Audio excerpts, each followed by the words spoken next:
Hello everyone, welcome to lecture 20 of module 9 on Scilab, an open source software designed for numerical computation and scientific problem solving. In our last lecture, we delved into conditional statements, an essential programming construct that enable us to make decisions in our programs. We explored how conditional statements allow us to execute specific blocks of code based on given conditions, providing flexibility and control in the flow of our programs. Building on that foundation, today's lecture introduces another crucial concept, loops. Loops are indispensable tool in programming, offering an elegant and efficient way to handle repetitive tasks. Whether it is iterating through a set of numbers, processing elements in a dataset, or performing calculations multiple times, loops save us from tiresome and error-prone nature of manually repeating codes. Instead, loops allow us to define a repetitive action and execute it automatically as long as certain conditions are met. This is not only make our program more concise, but also significantly enhances their efficiency, scalability, and ease of maintenance. In this session, we will cover three main aspects of loops. We will begin by understanding their purpose and why they are a fundamental part of programming. We will learn how to commonly used loop structures. For the for loop, which is ideal for scenarios where the number of iterations is predetermined. The while loop, which is used when the number of iterations depends on a condition that is evaluated dynamically. Both types of loops will be explored with clear explanations and syntax to help you understand their structure and behavior. To bring these concepts to life, we'll walk through hands-on examples. You'll see how loops can be applied to tasks like calculating the sum of a series, printing patterns, etc. These examples will demonstrate the power and flexibility loops bring to programming, particularly in Scilab. By the end of this lecture, you'll not only understand how to use loops effectively in Scilab, but also feel confident about implementing them in a real-world scenario. Whether you are solving numerical problems, automating repetitive calculations, or creating dynamic programs, loops will become a vital part of your programming toolkit. So, let's dive in and explore how loops can unlock a whole new level of programming efficiently and capability in Scilab. Let's get started. So, what exactly are loops and why they are necessary? Simply put, loops are control flow statements that allow us to execute a block of code repeatedly. Imagine you have a task that needs to be done multiple times, like processing a list of numbers or running in a simulation. Instead of writing the same code over and over, you can use a loop to automate the process. This not only saves your time, but also makes your code more efficient and easier to maintain. Why are loops so important? Well, they have a wide range of applications. For instance, you can use loops to iterate over arrays and matrices, perform repetitive calculations, implement iterative algorithms, generate sequences of numbers, or process user input until a specific condition is met. Essentially, any task that involves repetition can be streamlined with loops. They're truly the workhorses of programming. In Scilab, we primarily work with two types of loops, for loops and while loops. It serves a different purpose, and choosing the right one depends on the specific task at hand. We'll cover both in detail. Let's start with the for loop. The for loop is used when you know in advance how many times you want to execute a block of code. The basic syntax look like this. For variable equal to expression in the form of start colon step colon end. In the in between, we have code to be executed. And at the end, we can see the end keyword. The variable here takes on values from the expression in each iteration. Very important to understand that the variable changes its value with each loop. Default step is 1. So you can see, we'll see in the later examples, we can omit the step part from the expression if we want to increment it by 1, because step 1 is the default increment value. Let us take an example of a for loop. Here we can see that we have two types of for loops. The first one is a for loop without any step. Here the step is omitted as the default is 1. So for I equal to 1 colon 10 display I, what it will do? It will print numbers 1 through 10, stepping at a time. That means 1, then 2, then 3, and like that. In the second loop, we can see we have a start, we have a step, and we have an end. So in this example, the range is same, which is 1 to 10, but at this time, we will move at a step of 2. That means after printing 1, we'll move to 3. 1 plus 2 equal to 3, then 5, 8 plus 2 equal to 5, and it will go on. Here is a second example where we can see that we also can print any range or numbers in a reverse order. What we have to do is we have to start at the last number, then decrement it, and we have to go to the first number at the end. So in this example, the printing is just reversed from 5 to 1. So this is how uh, we can also have a reverse for loop. For loops can be also used to iterate over vector and matrices. Here in this example, we define a vector v equal to 10, 20, 30, 40 and use for element equal to v display element. This loop will print each element of the vector 10, 20, 30 and 40. This is incredibly useful when you need to process each item in a list. Like vectors, you can also iterate over matrices. Here we have a matrix m equal to 1, 2, semicolon 2, 3.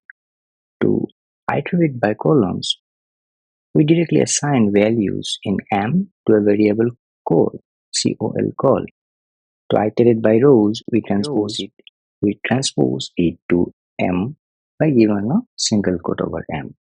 Then we use for tcall equal to m single quote display tcall. This will print each row of the matrix as a column vector. This is a common operation in matrix manipulations. So these are very powerful techniques, and we can do various types of numerical calculations, very linear algebra calculations using Scilab very easily. Now move on to nested for loops. So nested for loops, simply put, loops within loops for multi-dimensional iterations. Why it is required? Sometimes you need to perform iterations within iterations. This is where nested for loops comes in. Let us look at this example. We have two loops here, an outer loop and an inner loop. The outer loop controls the variable I and the inner loop controls the variable j. In the outer loop, first we have for I equal to 1 column 3. This line tells Scilab to start a loop where the variable I will take on the values from 1 to 3, incrementing by 1 each time. So I will be 1, then 2, and then 3. Inside the outer loop, we have display from outer loop I. This line will display the text from outer loop, followed by the current value of I.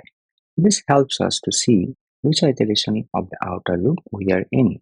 In the inner loop, within the outer loop, we have another loop for j equal to 1 colon 2. This is the inner loop. It will run completely for each value of I in the outer loop. This loop sets the variable j to take on the values 1 and 2. Inside the inner loop, we have display from inner loop.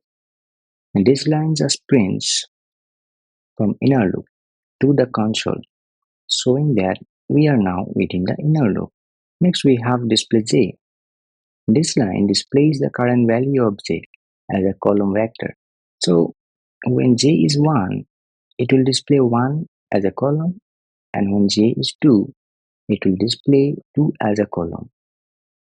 So in essence, the inner loop runs its entire course of iteration of the outer loop, creating a pattern where the inner loop's output is repeated for each value of I. This is the core concept of nested loops, one loop inside another, allowing multi-dimensional iteration. Now let's move on to while loops. Unlike for loops, while loops execute a block of code as long as a condition is true. The syntax is while condition, code to repeat, end. The loop continues until the condition becomes false. Here's a simple example. I equal 1 while I less than equal 5 display I equal to I plus 1. This loop will print numbers from 1 to 5. Notice how we manually increment I within the loop. This is crucial to avoid infinite loops. The condition in a while loop is a logical expression that evaluates to true or false. Examples include I less than 10, I equal to 0, x equal to 0, or flag equal to true. It's crucial to ensure that the condition eventually becomes false. Otherwise, you will end up with an infinite loop, which can crash your program. Always double check your conditions. Here we have an example of what's called an infinite while loop. Let's break down why this loop will run forever. First, we initialize the variable I to 1. This is our starting point. Then we have the while loop with the condition I greater than 0. This condition checks if 0 is less than current value of I. Now, here's the crucial part. I starts at 1, which is indeed greater than 0. So the condition I greater than 0 is true, and the loop begins. Inside the loop, we have display I, which displays the current value of I on the console. Next, we have I equal to I plus 1. This line increment I by 1. So I becomes 2, then 3, then 4, and so on. The loop then goes back to the condition I greater than 0. Since I is always increasing, it will always be greater than 0. Therefore, the condition I greater than 0 will always be true. This means that the loop will continue to run indefinitely. It will keep displaying increasing values of I on the console, and it will never stop. An infinite loop like this can cause your program to freeze or crash because it will consume your system resources without ever terminating. Let's also check about the input validation technique normally used in while loops. One common use of while loops is input validation. For example, input equal to -1 while input is less than 0. Input equal to, this input is a variable actually, and input at the right hand side of the equal sign is a function which take input from the keyboard. Already we have learned these things in the previous sessions. So input equal to input, enter a positive number, which is a prompt to the user, then end, and display you entered plus string input. This loop will keep asking the user for input until they enter a positive number. This ensures that your program receives valid data.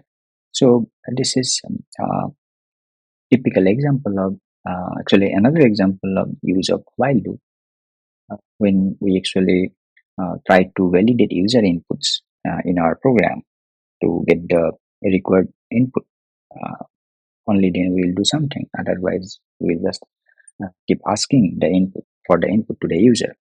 So we have looked into for loops and while loops, but inside this while or for, there are some basic constructs, programming constructs called break and continue statements.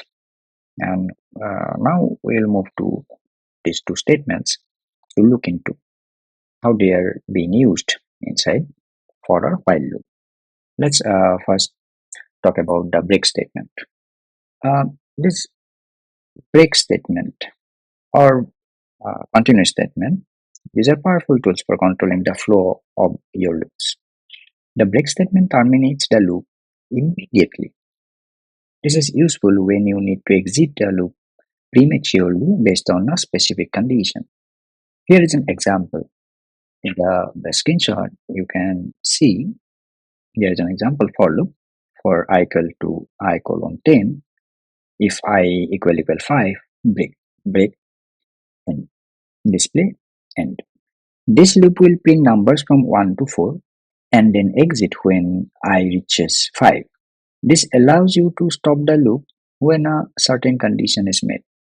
This is very important. That means for all the iterations of I, we may not run the loop.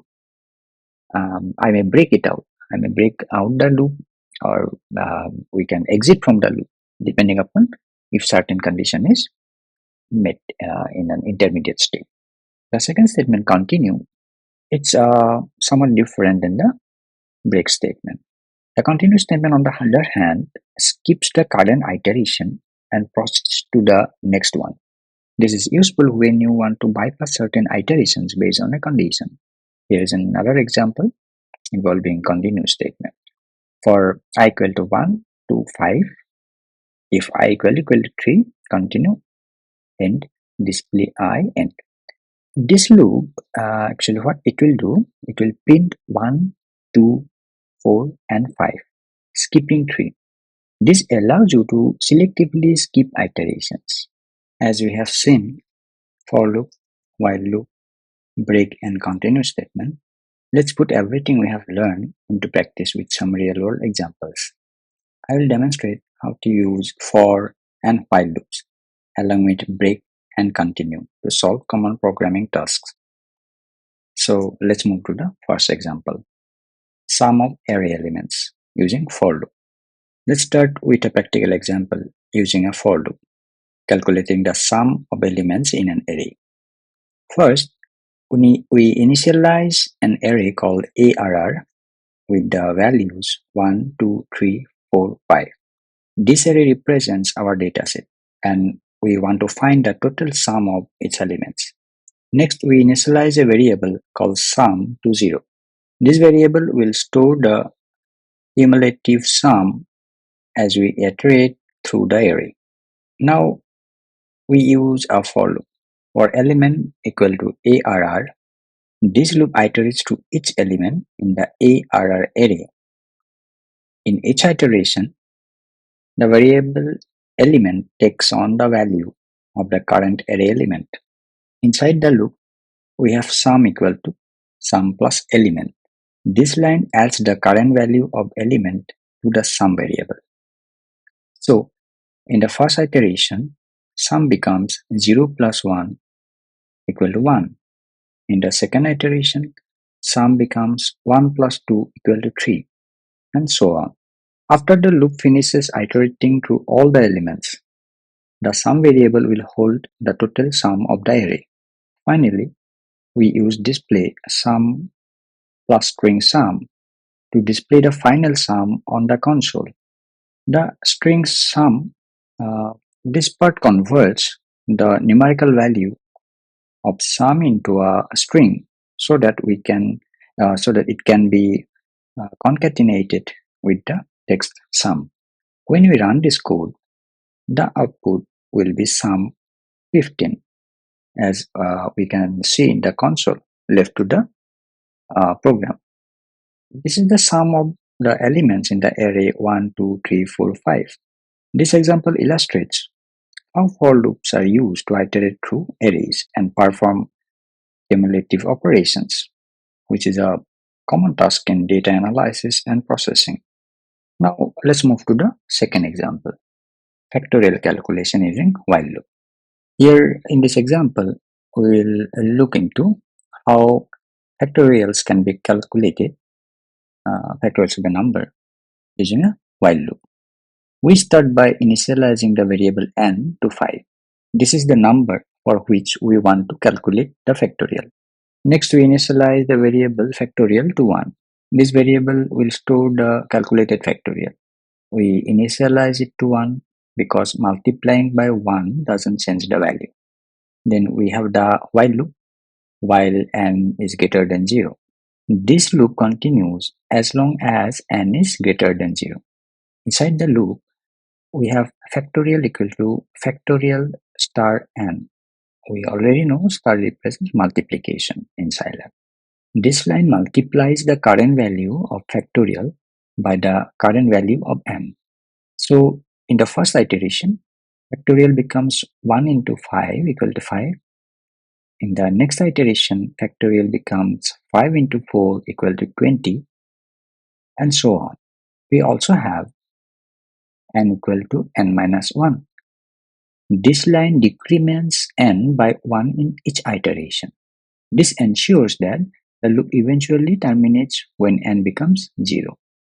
After the loop finishes, the factorial variable will hold the factorial of the original value of n. Finally, we use display function to display the result of the factorial calculation. When we run this code, the output will be factorial 120, which is the factorial of 5. This example demonstrates how while loops can be used for iterative calculations where the number of iterations is determined by a condition. In this case, the condition is n is greater than 0. Now, let us examine the use of break statement. Here is an example which will show how we can use a for loop and a break statement to search for a specific element in an array. We start with an array called ARR containing the values 10, 20, 30, 40, and 50. This is the array we want to search. We also have a variable called target set to 30. This is the element we are looking for in the array. We use a for loop for element equal to ARR. This loop iterates to each element in the ARR array. Inside the loop, we have an if statement. If element equal target, that means if the element is equal to the target, this check if the current element is equal to the target. If the condition is true, we execute display found to display a message indicating that the element has been found. Then we use the break statement. This statement immediately terminates the loop. Even if there are more elements left in to iterate, loop will be broken. That means we will exit from the loop. If the target element is not found in the array, the loop will complete without executing the break statement. When we run this code, the output will be found because 30 is present in the array. The loop will terminate as soon as 30 is found, optimizing the search. This example shows how the break statement can be used to exit a loop only when a specific condition is met, which is useful for optimizing search operation like break statement. Now we will see the use of the continue statement in the next example. Here we will see how we can use a for loop and a continue statement to filter even numbers from a range. We use a for loop for I equal to 1 colon 10. This loop iterates through the numbers from 1 to 10. Inside the loop, we have an if statement. If modulo I, 2 is not equal to 0, the modulo I, 2 function returns the remainder when I is divided by 2. If the remainder is not equal to 0, it means that I is an odd number. If I is odd, we execute the continue statement. This statement skips the rest of the current iteration and proceeds to the next iteration of the for loop. If I is even, the if condition is false, and you execute display I. This displays the even numbers on the console. When you run this code, the output will be 2, 4, 6, 8, and 10, which are the even numbers in the range from 1 to 10. This example demonstrates how a continue statement can be used to skip specific iterations of a loop based on a condition, allowing us to selectively process elements. Next, we will see two more examples. This example will show how to generate a Fibonacci sequence using a while loop. We start by initializing three variables, a to 0, b to 1, and limit to 10. The limit variable defines how many Fibonacci numbers we want to generate. We also initialize a counter variable, count, to 0. This variable will keep track of how many Fibonacci numbers we have generated. We use a while loop, while count less than limit. This loop continues as long as the count is less than the limit. Inside the loop, we first display the current value of using display A. This prints the next Fibonacci number in the sequence. Then we calculate the next Fibonacci number by adding A and B and store it in a temporary variable temp equal to A plus B. Next we update the value of A and B, A equal to B and B equal to temp. This shifts the sequence forward. So A becomes the previous B and B becomes the newly calculated Fibonacci number. We then increment the count variable, count equal to count plus 1. This ensures that the loop eventually terminates when we have generated the desired number of Fibonacci numbers. When we run this code, the output will be the first 10 numbers of the Fibonacci sequence 0, 1, 1, 2, 3, 5, 8, 13, 21, and 34. This example demonstrates how while loops can be used to generate sequences where each element depends on the previous element. This is a common pattern in mathematical and algorithmic problems. Next, let's see how we can use nested for loops to find the maximum elements in a matrix. That means the element with the maximum value. In this example, we start by initializing a matrix called matrix with some sample values 1, 5, 3, semicolon 8 to 9, semicolon 4, 7, 6. We also initialize a variable called max element to the first element of the matrix.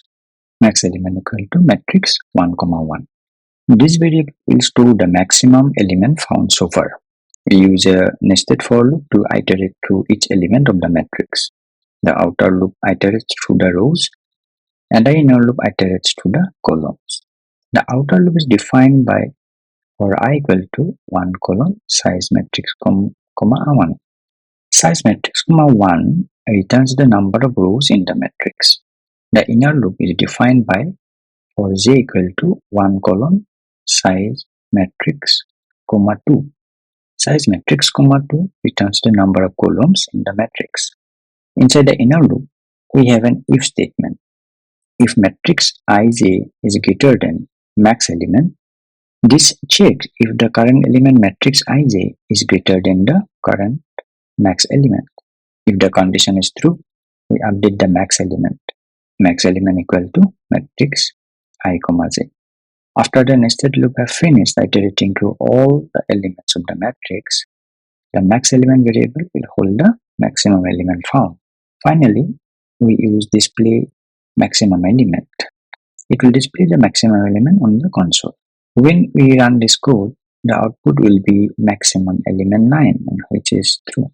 And this is the largest element in the matrix. This example demonstrates how nested for loops can be used to iterate through multi-dimensional data structure like matrices and perform operations on each element, such as finding the maximum or minimum value. As you can see, loops are incredibly versatile and can be used to solve a wide range of programming problems. By understanding how to use for and while loops, along with break and continue, you can write more efficient and effective code. Now, look at some quick tips. Remember, for loops are idle when you know the number of iterations in advance. On the other hand, while loops are used when the number of iterations depends on a condition. The break statement allows you to exit a loop prematurely, and the continue statement allows you to skip specific iterations. Always be mindful of infinite loops when using while loops, and ensure that your condition eventually becomes false. Let's take a moment to summarize everything we have learned in today's lecture about loops in Scilab. We started by understanding the importance of loops in programming. Loops are essential tools that allow us to handle repetitive tasks efficiently. They enable us to execute blocks of code multiple times without manually repeating commands, making our programs more conscious, less prone to errors, and easier to maintain. Next, we explored the types of loops in Scilab and their specific use cases. The for loop. This is used when the number of iterations is predetermined.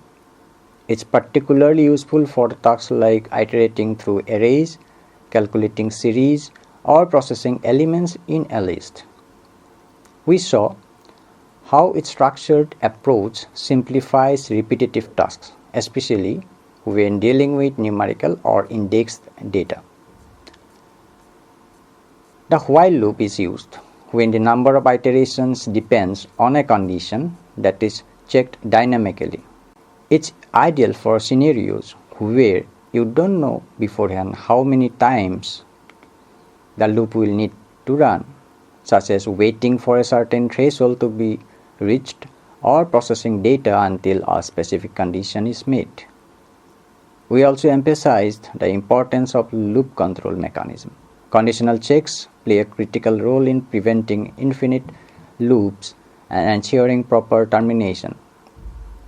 For example, initializing variables correctly, setting meaningful conditions, and updating loop variables are all essential for smooth and efficient execution. Throughout the session, we worked on practical examples to demonstrate the power of loops. These examples highlighted how loops streamlined repetitive programming tasks and bring versatility to your Scilab projects. Now that you have a solid foundation, the next step is practice, always practice. I encourage you to experiment further with loops. Try creating programs to solve more advanced problems such as generating sequences, automating data processing tasks, or implementing simulations. These exercises will not only deepen your understanding but also boost your confidence in applying loops effectively in real-world scenarios. Thank you for being such an attentive audience.